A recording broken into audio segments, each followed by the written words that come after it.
Welcome back, my friends, to the D-Rate the Hate podcast. I am your host, Wilk Wilkinson, your blue-collar sage, calming outrage and helping to navigate a world divided by fog and those who would spread that fear, outrage, and grievance. Each week, I'm sharing stories from my path and using the power of conversation and collaboration with my many great guests. Together, we chart a course toward understanding, bridging divides, and fostering a community where wisdom prevails over discord. Friends, it really is about bettering the world one attitude at a time. We did not create the hate, but together we can derate the hate. The only good thing about a bad attitude is we have the ability as individuals to change it. For me, it starts with gratitude and personal accountability. I am so incredibly grateful that you have taken the time to join me for another powerful DTH episode. Please remember to subscribe and share the DTH podcast with your network of friends. If you would like to support the show, check out the Support Us page on the D-Rate the Hate website. With that, my friends, let's get to it. Friends, today we're diving into a topic that resonates deeply with our mission, using the universal language of music to bridge divides and foster understanding. Joining me is the incredible Jason Caplan, a pioneer in this space and someone whose work truly inspires.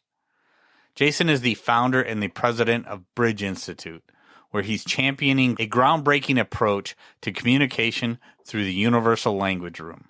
Since 2004, Jason has devoted his life to creating and teaching improvisational music as a tool for transcending barriers and fostering dialogue across cultures, regions, and perspectives. Through the Bridge Institute, Jason's concepts are being taught worldwide, from Uganda and Indonesia to Israel and Rajasthan. His work doesn't stop there. Jason also leads Naqshon's Leap, a multi-faith music group based in Memphis, Tennessee. Their music speaks to unity and shared humanity, as heard in their powerful single, Unity, One God, One Human Family, which even features jazz legend David Liebman. On top of all this, Jason serves on the board of advisors at the Pro-Human Foundation, an organization that you know I'm proud to be connected with. Together, they're exploring ways to integrate music into education and social initiatives, promoting empathy, understanding, and community building. In today's conversation, we'll explore Jason's journey, the profound impact of the universal language room, and how music can serve as a transformative force for social change. It's a powerful message about creating spaces for connection, dialogue, and progress. So let's dive in with Jason Caplan. Hey friends, it's Wilk, and before we get into this week's incredible episode, I would like to tell you about another podcast that you might like from our friends at Braver Angels. A Braver Way with Monica Guzman is a podcast that's about politics, but it's so completely different from any politics show that you've heard. Each episode leaves you with a better understanding of your fellow Americans, even ones who, when you hear about them on the news, totally confound you. Their goal for the current season, which I absolutely love, is to help you face this election year without losing heart. You can find it at braverangels.org/abraverway or by searching A Braver Way wherever you get your podcasts. Friends, I absolutely love this show, and I hope you'll give it a listen. And with that, let's get to this week's episode. Here we go. Jason Caplan, thank you so much for joining me here on the D-Rate the Hate podcast, man. I've been looking forward to meeting you. Very good to see you. Thank you, Wilk. Thanks for having me on. This is a really great opportunity to talk to you and learn about your work, too. Absolutely. Jason, as part of the Pro-Human Foundation Board of Advisors, and this is going to be another one in a series of a number of conversations that I'm having with fellow members of the Pro-Human Foundation Board of Advisors, I had the opportunity to learn a little bit about you and kind of dive into the work that you've been doing with the Bridge Institute, and that's where I want to start our conversation, Jason, is you know, for the DTH listeners, they know that I'm a big part of what I do is about, you know, bridging divides and and anybody that's out there that's bridging divides is somebody that I want to talk to. But you do it in a unique way, Jason, and that's through the universal language of music. So if you could, please tell the DTH listeners, what is the Bridge Institute, and then talk to me about the Universal Language Room. Great. I mean, this is something, Wilk, I've been working on for now 20 years. 20 years I've been at it, developing it, and I'll try to be really brief about the beginning and then where it is. And essentially, I was living in New York City on a spiritual journey, and I was looking for the same thing that you're looking for, a way to bridge divides. I was in rabbinic school, Yeshiva University, and I was living in Washington Heights, and I was meeting my jazz heroes, and just everything. New York has everything you ever wanted. It's a subway ride away. So with New York, just a total dream of a city. And I started meeting people of different faiths, and went to interfaith conferences, and it really didn't connect for me. I like the scriptures of other groups, but it's not. I don't know. And then people would discuss. This is where my scripture disagrees. This is where I'm like, where's it going? And I know there's utility in interfaith discussions. For me, I thought, I want something else. So I started a music series at this little synagogue, which was on the bridge to New Jersey, the George Washington Bridge. And I invited my jazz heroes to come. Now, these are niche names, but Kenny Werner, John Zorn, Andy Statman, Dave Liebman, guys I've been listening to for a long time. I could meet them in New York. And they were open to take my phone call, but they said, we're kind of busy, as professional jazz artists. We're not coming up to a small synagogue.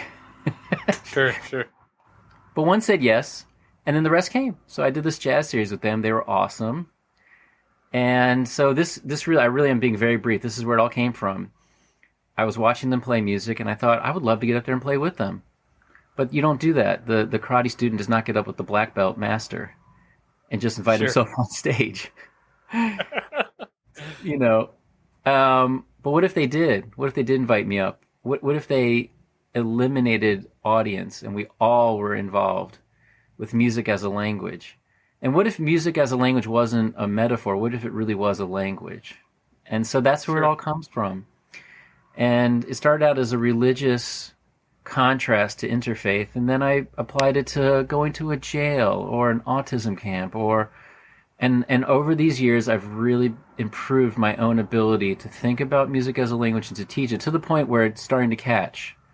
At some points I was frustrated with the journey because I wasn't really getting traction. People would say it sounds like a drum circle. I was like, it's much more than a drum circle, but I teach it better. I took the challenge for myself not to be upset at people for not doing well, for me to teach it better.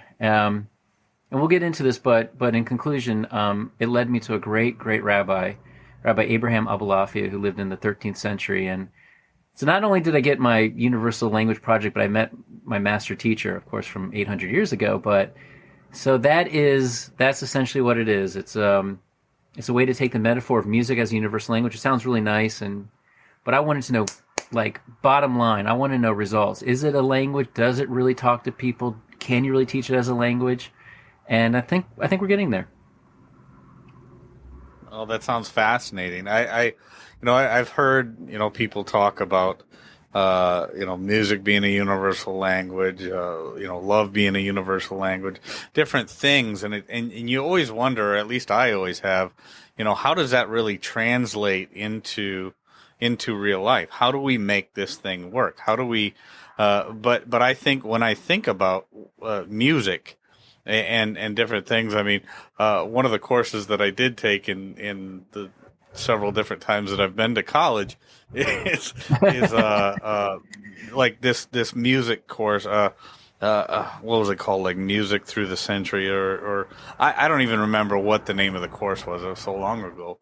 It started from going all the way back to 100 AD or whatever, right? And just different styles of music, different instruments that have been used over time, and it really gave me an appreciation for different sounds. And then they talked about the history of the sounds and what those sounds were for, and how those things translated over time. So you talk about this rabbi from 800 years ago and how that translates to what you're doing today.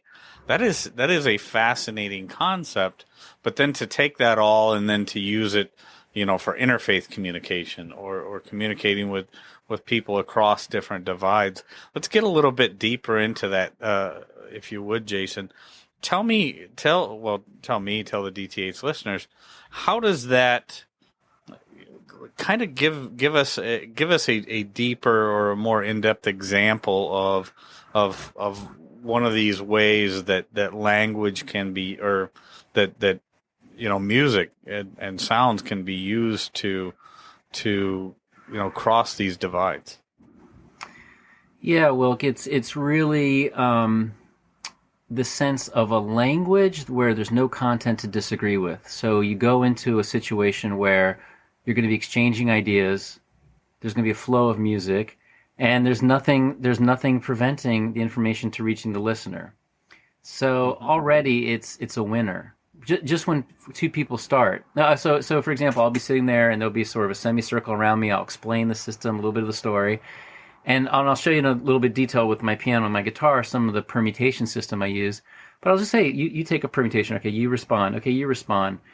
And people start to forget that they're black or white or Chinese or American, like all these boxes we stick ourselves in and then hold tight to it and be like, oh my gosh, did you say something about me and my people, or whatever people are into these days? Right. All that stuff just melts away, and it's just people exchanging ideas, and then people get hooked on it. They're like, this feels great. This feels a lot better than getting offended, and then Right. and then typically then we just apply it to something else. We say, well, let's talk about the world today, and once the model is set, it's really fun to see people actually engaged in dialogue for constructive purposes and not to win. And I think that's where we are in democracy right now, is people use language as a sledgehammer, and I think of language as a bridge. So that's really where I see the magic. And I call it like a magic show, because people are in their own worlds and different lives, but after 45 minutes, we're all sitting in the same time and in the same place and same space. So that's where I see it happen. I think that's absolutely beautiful. I mean, so one of the big things that I talk about so often, Jason, is the importance of conversation in bridging our divides, and having a conversation with somebody who maybe has an unlike mindset, or maybe feels like they are stuck in one particular box, or is completely strangled by their own perception of a certain situation, or whatever. But anything that would start that conversation, whether it be music or anything else, anything that opens people up to the possibility of starting a conversation is incredible. And I'm just thinking about all the different things that come along with music, and the different, I make the joke, right? I spent a lot more time in my life on a bar stool than I ever did in classrooms. But I think about different things or different situations that I've been in over the course of my life, whether it be, going to a concert, which I used to go to a lot of concerts back in the day, or the jukebox in a bar or something like that. And a certain song comes on, and all of a sudden you have this connection with somebody that you did not know before, and really you're just in the moment, in the music, not thinking about anything else that's going on, but you're just in the moment and in the music. That is a great example, Wilk. I really love the idea of the jukebox and the song that unites us, and I think the language you speak gives you your perspective. I really think that's true. And I like speaking English. I like speaking Hebrew. I like speaking Arabic. Each of them gives me a different perspective. I see my worldview change. I see my way of looking at things change.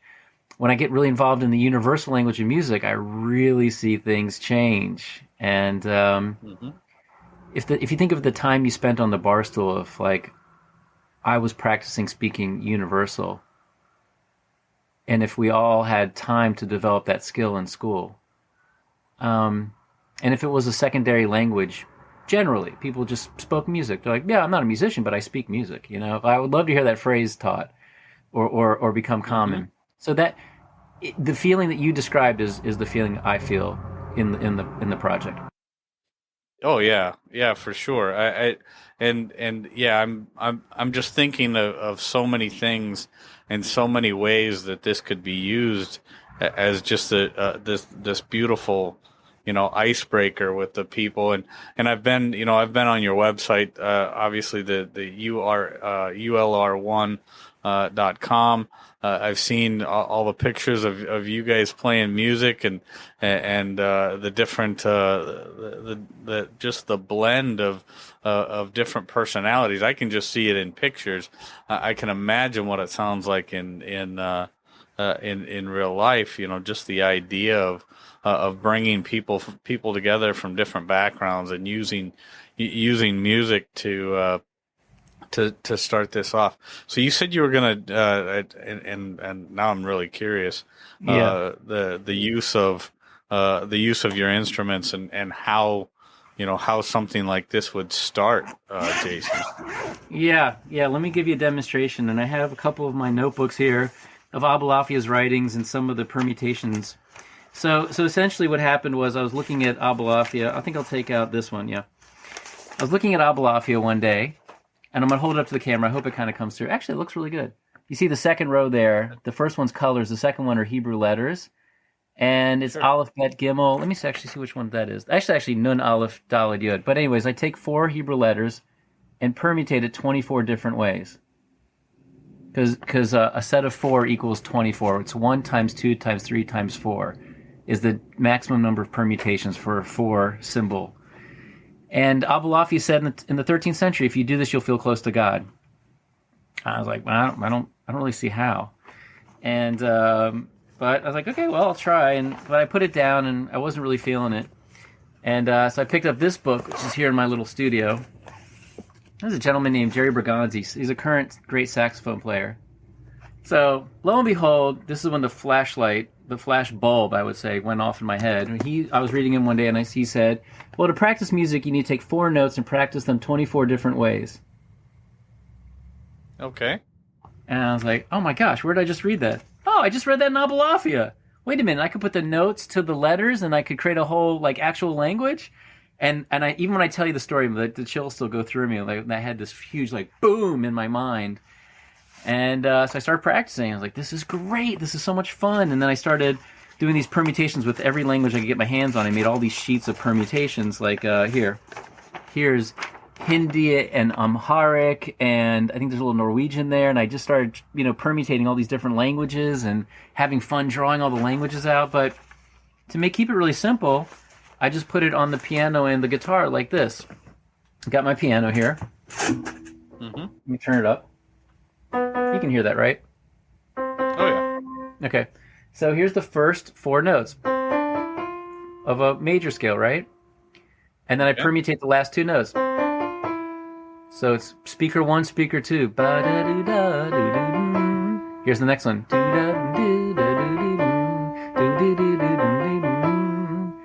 And so there's 6 right there. And you can give those out to people in a circle, and they can play the first one, someone can play the next one. And then you can just sort of move your hand up the scale and use different starting points like this.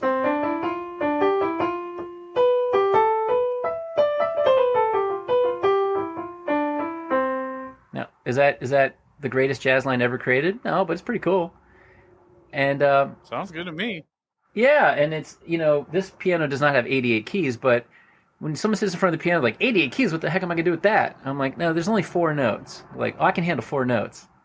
So you see how I really open the access to music and improvisation to people where it's not so intimidating and it's fun. And the craziest thing is, which I really love, and you'll see that in the video on the ULR1.com website when we do that fun TV show, is I start putting my 2 hands together and just doing permutations in both hands. It sounds like a classical song. Now remember, I'm just using 1, 2, 3, 4, but listen to this.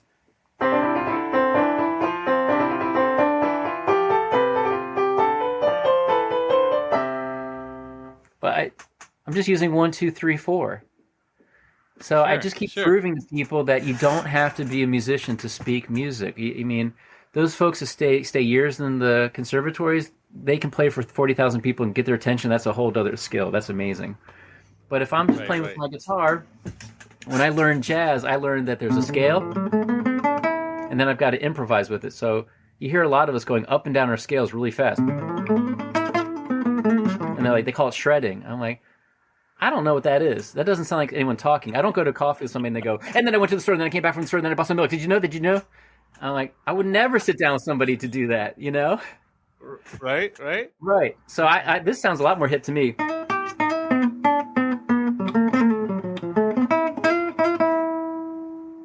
Right? Yep. And that sounds like somebody said, yep. "How's your day?" "I'm doing good." Like your podcast. We're talking, we're schmoozing. And I think that's what America or the world kind of needs, is like some great feeling of swing and dialogue in our lives, in our art, in our music. And if you get people together for 45 minutes and one person says, another person says, another person says, and you do that for 45 minutes, the results are just amazing. It's just so meditative. It's so wonderful. I can imagine how this just brings I mean, I can just see how this would bring down the temperature in so many situations. I mean, even if the kicking off point wasn't the music, but if a certain thing became or started to become too heated in a situation, say, hey, let's step back for a second. Let's try Yes. something here, just a little bit different. And you know, as somebody, like I said, somebody who tries to bridge these divides, who tries to show people that we can have conversations on contentious topics, but it doesn't always have to become a contentious conversation. You know, I can see, Jason, how doing something like this, well, number one is the kicking off point, because I think that would be a beautiful deal. You know, one of these workshops where we say, okay, this is where we're going to start. Then we're going to have a conversation. If it starts to go sideways a little bit, we'll step back into the music. I mean, this Yeah. To me, it just sounds, it is not something that I have ever thought of before. Not something that I've experienced. Other than, like I said, the obvious, you know, going to concerts and you know, the old jukebox and stuff like that. But I just think of the beauty in something like this and how this could be used to bring down the tone, you know, pardon the pun, right? Bring down the tone to a more manageable conversation when trying to bridge the divide on a contentious issue. It just, you know, and I mean, yeah, I mean, music is one of those things. Like, you know, I think about, again, I think about that class I took back in college, and I think about how never before then had I been one that would listen to, you know, like classical music, you know, a classical pianist just sitting there, going to town on the keys, you know, for, you know, extended periods of time, or, you know, or a violinist or any of these things. But after and this is just a, you know, personal point of privilege for the podcast here. After I started on my journey to get beyond all my animosity and the anger that I felt, and I was trying to make my life better and the world around me better, I actually started as a result of that class, I actually started listening to more classical music.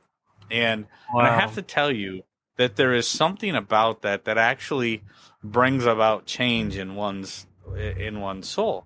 And I tell you, this means so much to me, Jason, because like when I was when I still put my daughter to bed on most nights when I'm home and I'm able to, but one of the things that I made a strong point of doing in all the nights that I was putting her to bed, especially before before she could talk and things like that, was I would play on my phone, on Pandora or whatever, as we're sitting there and I'm rocking her to sleep. I would play that classical music because it actually did mean so much to me and calm my soul so much.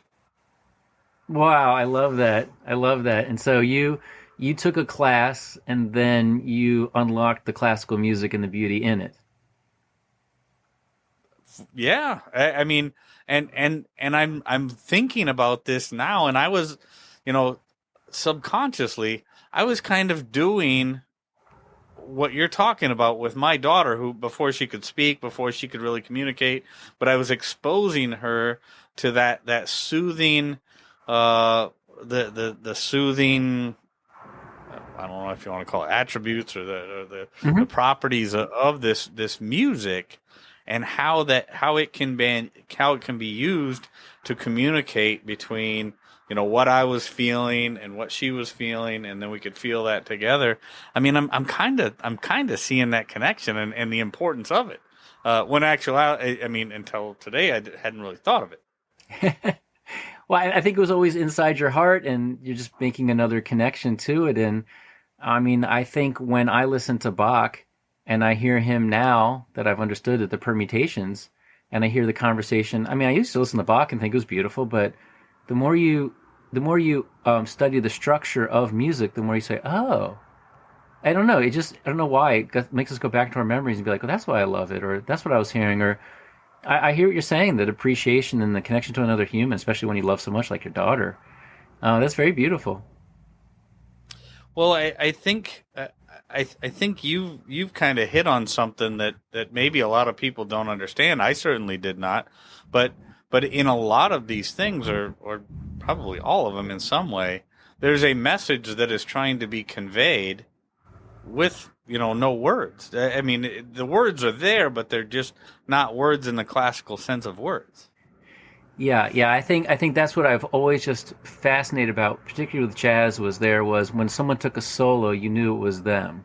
Now, of course, in rock you can do that too. But when I was first learning music, I heard Charlie Parker, and I just thought he sounds like he's flying. The guy sounds like he's flying through the air, and his name is Bird. Like, wait a minute, does that all go together? And anytime I would hear him, I'd be like, was that Bird? Like a friend came through the door, or is that Thelonious Monk, or that's Miles? And they can convey to you that this is me, this is who I am. I'm a unique fingerprint in the whole entire universe. There's nobody like me. And they got that through the music. You're like, oh man, could I do that too? Am I a male Jewish person who lives here, or am I like a unique thumbprint that nobody could copy? And I think I would suppose we're both of those. But the things that music can do to hone in on that fingerprint, you know, or a unique bond to a daughter, a unique bond to a friend. I mean, and I'm sure people with painting and dance can do that. My connection is music because you can hear it. It's so visceral. And I think you summed it up really well. Just thinking about in that structure has those properties of sharing and being in the moment. It is amazing. It absolutely is amazing. It absolutely is amazing.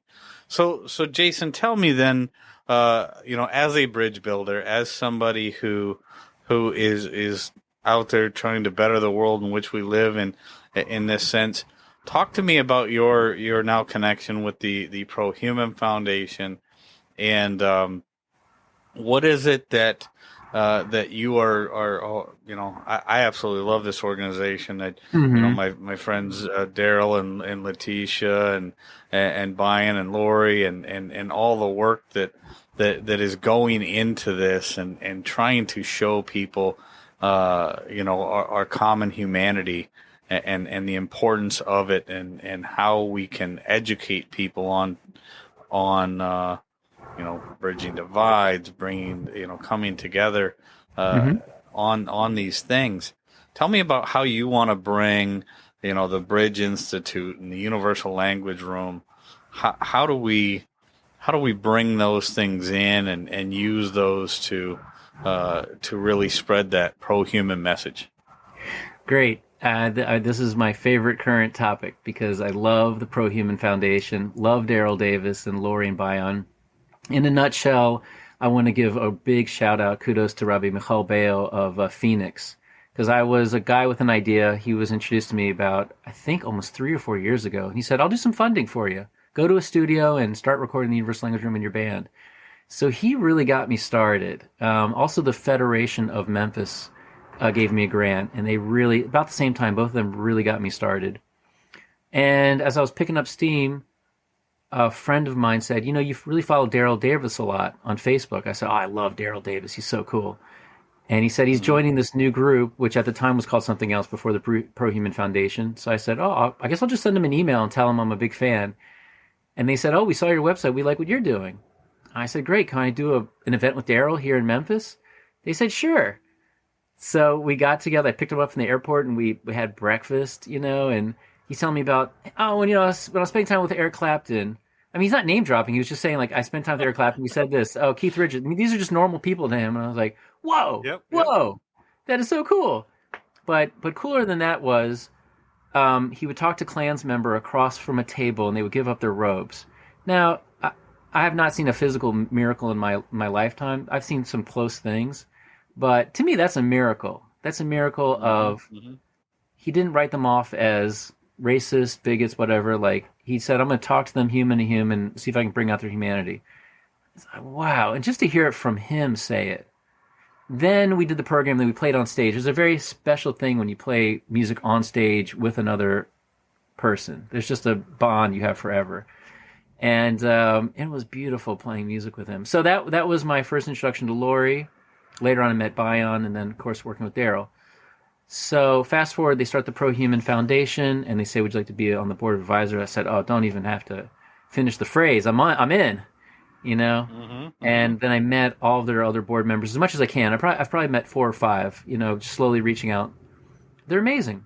So to your question is, I've said to them, I've got this musical concept. You've got the intellectual heft of the articles and the people you've met and those writing books. And I'm not particularly interested in writing books, but I want to do the model of the music. So that's what I see. I see that they write articles and put out these top level people, academics and think tank people. And then I put out the music model, and this is the thing that I hope that I solve for, is that a lot of times when intellectual people start intellectual movements, it inspires other intellectual people, which in the human population is probably 2%. So it doesn't make it to the ground level. And I've wanted something ground level. I want kids doing permutations and saying, "I got a cooler permutation than you." "Oh yeah? Check out my permutation." I just want it to be on the ground.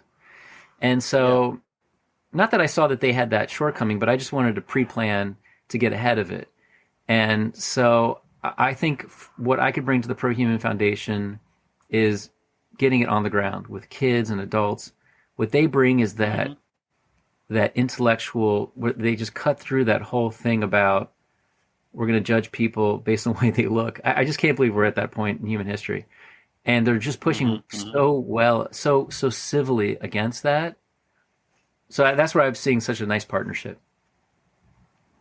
I think it's an incredible partnership, and with them being a very educationally based organization and looking to bring this to the K-12 educational system, and I can see the Bridge Institute and the Universal Language Room, this concept of music and the musical permutations. I could see how this could be a monumental thing in musical education in our schools. I mean, there's so many things, within the Pro-Human Foundation and teaching about our shared humanity and the importance of that.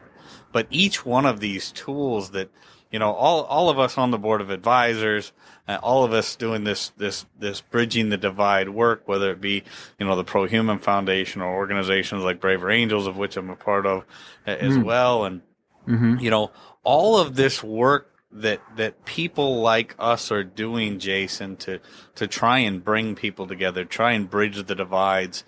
The more tools that we have to do this, and whether it be working with adults or working with children or anywhere in between, the different tools that we have at our disposal to figure out ways to bridge the divide are awesome. And this is one that I had never thought of.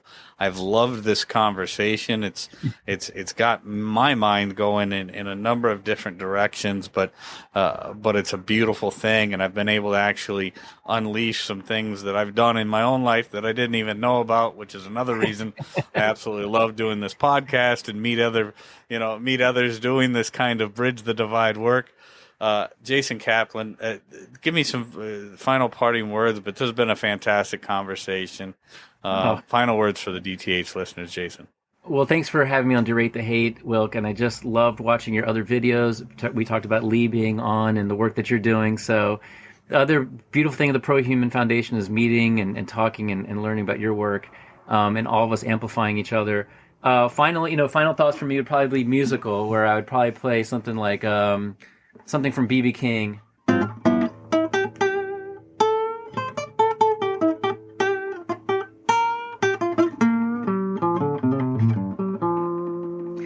And just tell people that, with music and with all the good people that we're working with, and everyone to join us, and don't be an audience member. Come out and be active, and and fight the good fight. It's exciting. It seems like an uphill battle, but it's just really be a happy warrior. And you get to meet folks like Wilk, and I get to meet folks like Lori with you and with Brian. So that's my parting words is I think God is our director.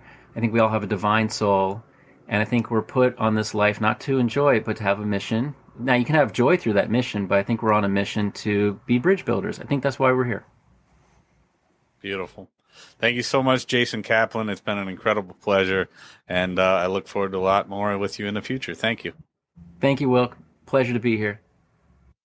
Friends, if there's anything in this episode that provided exceptional value to you, please make sure to hit that share button. Share it with your friends, share it far and wide.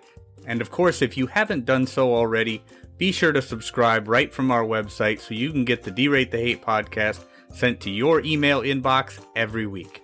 So this is Wilk wrapping up for the week, saying get out there, be kind to one another, be grateful for everything that you've got, and remember it's up to you to make each and every day the day that you want it to be. If there is something that you would like to share with me, you can catch me on most social media platforms, or you can email me directly, wilk@wilksworld.com. With that, my friends, I am going to back on out of here, and we will catch you next week. Take care.